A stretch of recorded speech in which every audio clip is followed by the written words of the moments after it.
Когда и как часто пересаживать орхидею? Я думаю, что на эти два вопроса мы сегодня с вами поговорим.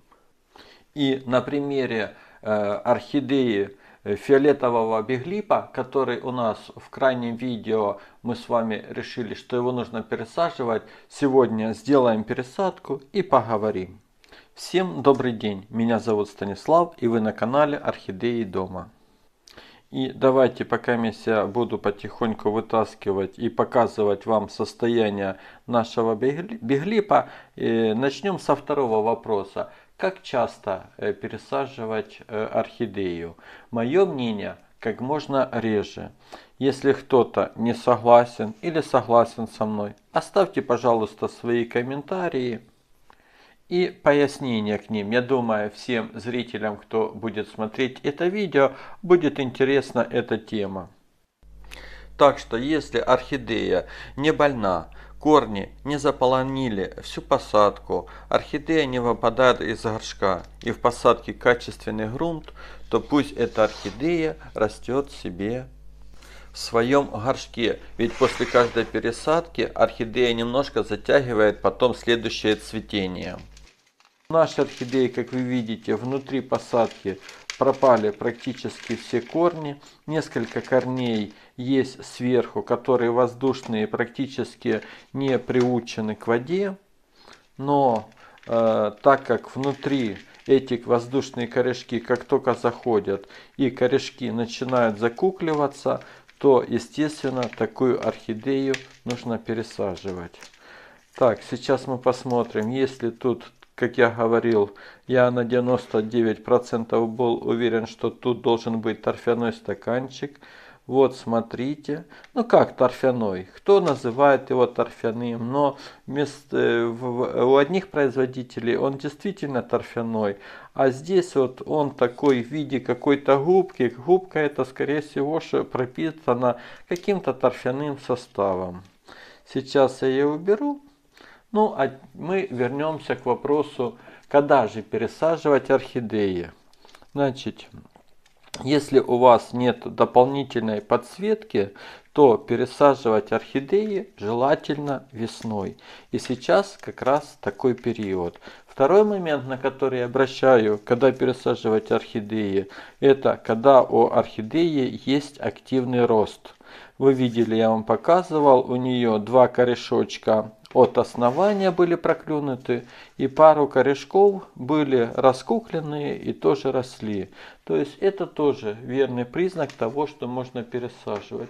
Ну и молоденький листочек, который у нее прорезался где-то месяц назад, и он как бы тоже растет. Но это уже, скажем так, второй фактор. Основной, конечно, это рост корневой системы. Но здесь, возможно, некоторые зрители зададут такой хитрый вопрос. А если у орхидеи пропали, сгнили, еще что-нибудь случилось с корнями и нету вообще корневой? Так вот, такую орхидею, конечно же, пересаживать нужно моментально. И здесь, конечно, каждый случай индивидуальный, но если корней нет вообще, конечно, нужно тогда ставить орхидею на наращивание корней и потом со временем пересаживать. Но у нас, как вы видите, есть несколько воздушных корней, которые уже так немножко, скажем так, получали какое-то при опрыскивании какой-то полив. И я надеюсь, что этого количества корней нам должно хватить. Но сейчас мы вот пообрезаю я все сухие корни, и мы с вами посмотрим, что же тут останется, и примем решение, куда, в какую посадку пересаживать этот биглип. Листик, смотрите. Вот он, видите, уже он свою отжил, навряд ли он когда-нибудь восстановит тургор. И тут, как обычно, чтобы не, скажем так, повредить корешки, сделайте надрез один, может два, может три. Сейчас посмотрим, если не пойдет, если не смогу я оторвать, я сделаю еще надрез. Ну, вроде с этой стороны оторвал. Ну тут давайте, там он корешок. Лучше я вот так вот сейчас разрежу и разведу по сторонам, чтобы не повредить корешок. Потому что корешки у нас сейчас, как вы понимаете, на вес золота. А когда мы вот так вот разрезаем, то мы можем потихонечку вот так вот убрать ненужный нам листочек. Я так думаю, поглядываю я на следующий листочек. Сейчас что тут у нас с корешками. Ну, может быть, вот еще обрежу сейчас. В общем, все сухое, все, которое сгнило, засохло, удалите. Оно в посадке уже не нужно. И если вы такие сухие корни оставите в посадку, то, естественно, они начнут дальше гнить, и у вас заведутся подуры или другие насекомые. Ну да, уберу я вот этот второй листик, про который я вам только что говорил. Он уже, как вы видели, на конце был поврежден. И уже с наружной стороны на нем были очень сильные такие бороздочки. То есть он был, скажем так, обезвожен. И я думаю, что особой роли для дальнейшего роста орхидеи он уже орхидеи, скажем так, не поможет. Ну, а листик этот уберем так, как и первый. Там, где нам нужно будет сделать дополнительный надрез, вот так вот делайте надрезы. Разводите вокруг корешков. И старайтесь убрать листик полностью. Если что-то, допустим, не получилось убрать таким способом, смело берите пинцеты и дальше пинцетом пытайтесь убрать. Потому что если эти листочки, вот видите ниже засохший листочек, и он, такие засохшие листочки, конечно же, будут мешать прорастанию следующих корешков. Плюс еще какой момент. Если вы делаете какие-то поливы, и вот сюда вот забежит вода, то эта вода, вы должны понимать, что останется здесь. И это верный признак того, что могут возникнуть какие-нибудь бактериальные заболевания. Так, ну этот листик третий, тоже как бы он такой вяленький. Сейчас, я не знаю, наверное, оставим мы этот листик, не будем его трогать. В крайнем случае, если он даже и в ближайшее время пропадет, но я думаю, за это время орхидея максимально постарается забрать все питательные вещества. Ну, а я традиционно сейчас вот уже приготовил воду, заготовил, конечно же, маточный раствор фитодоктора и триходермина. Я его заколачивал в течение 40 минут, вот так вот побалтывал. Воду я взял примерно 30-32 градуса. И в такой воде сейчас я замочу нашу орхидею. И это замачивание, если бы наши корешки были уже привыкшие к воде, я бы мог оставить и, наверное, минут на 40, на 50. Так как у нас корешки еще особо к воде не привыкли, и только временами при опрыскивании они начинали пропитываться, я не буду слишком долго томить орхидею тогда в этом растворе. Я думаю, буквально 15-20 минут. Сейчас уберем лишнее и на 20 минут оставим вот так вот орхидею. Но я возьму паузу, через 20 минут я к вам обязательно вернусь.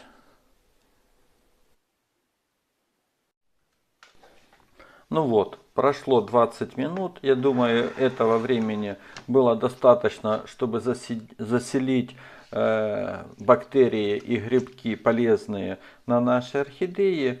И пока была пауза, я вспомнил, что не назвал один важный момент.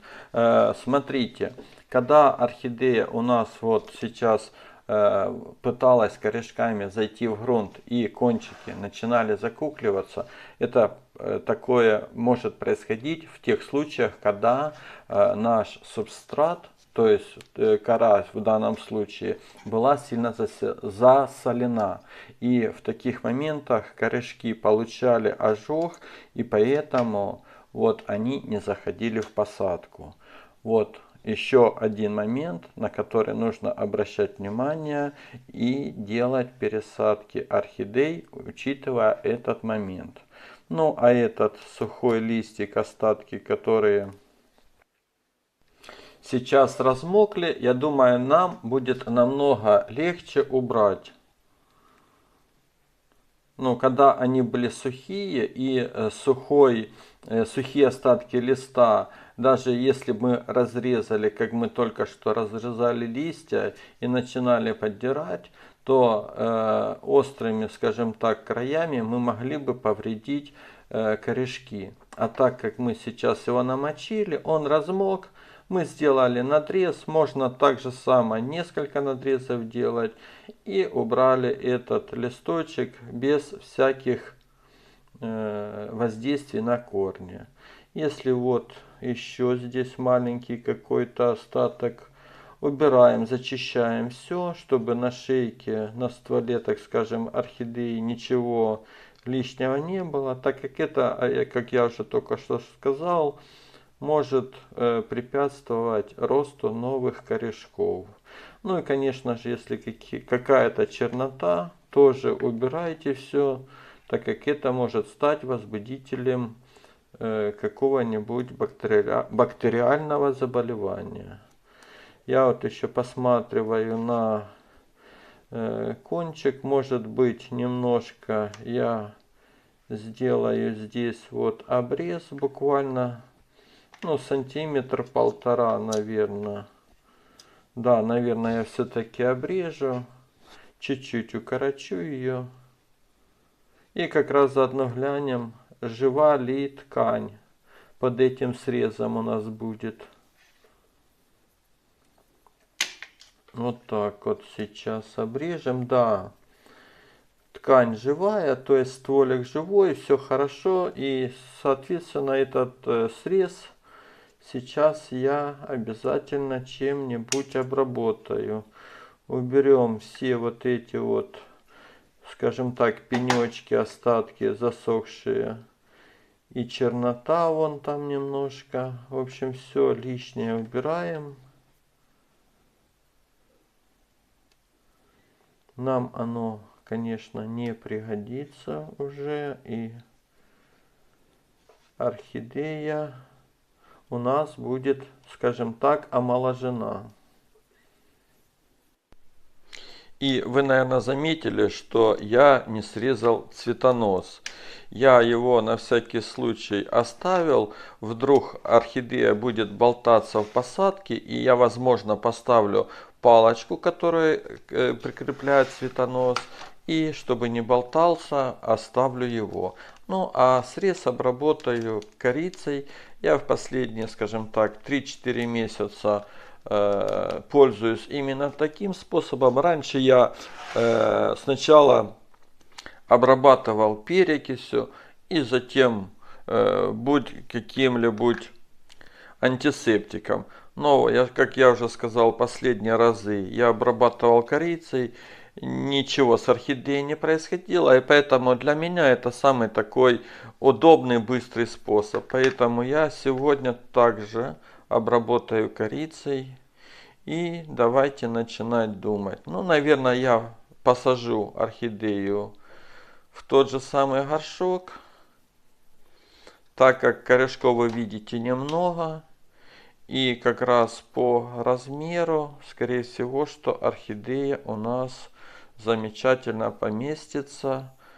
И, ну, по окружности, а вниз, конечно же, у орхидеи будет стимул тянуться корешками вниз и заполнять новое пространство. Ну, как бы не новое, я имею в виду в новой посадке. Ну и давайте сейчас еще раз внимательно все посмотрим, не осталось ли тут чего-то пропавшего. Вроде бы все хорошо. Ничего. Да, вот листочек, видите? Ну, на этом листочке борозды немножко поменьше, чем на предыдущем, который мы удалили.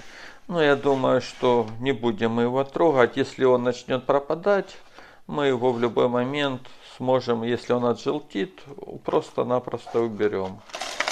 Ну, на дно горшочка, как обычно, керамзит.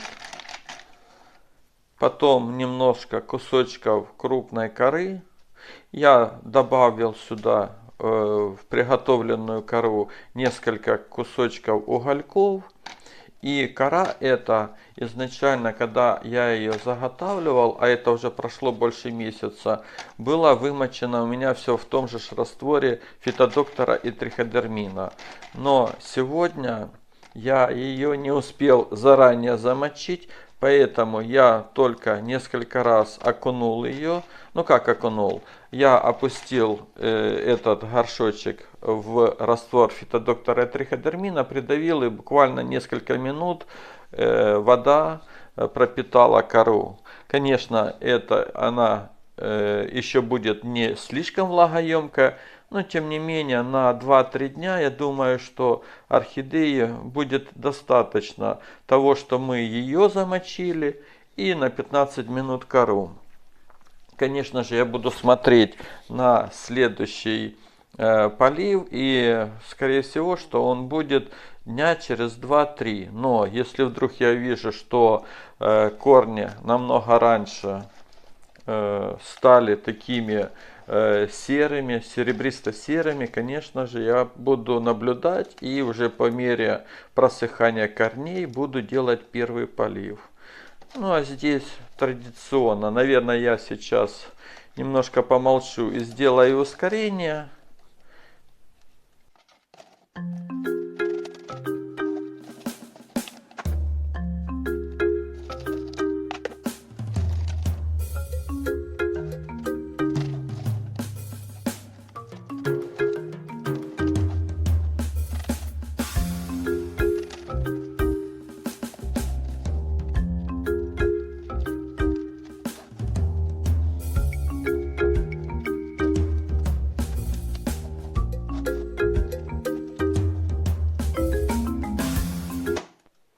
И сверху всю эту посадку я хочу накрыть мхом сфагнумом.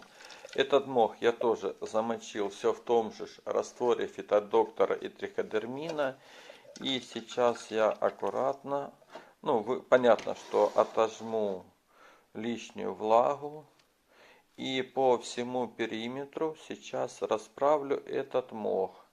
Но так, чтобы он очень вплотную не прикасался к орхидее. То есть плотно он будет по стенке горшка, а возле орхидеи там будет буквально полсантиметра-сантиметр пространства.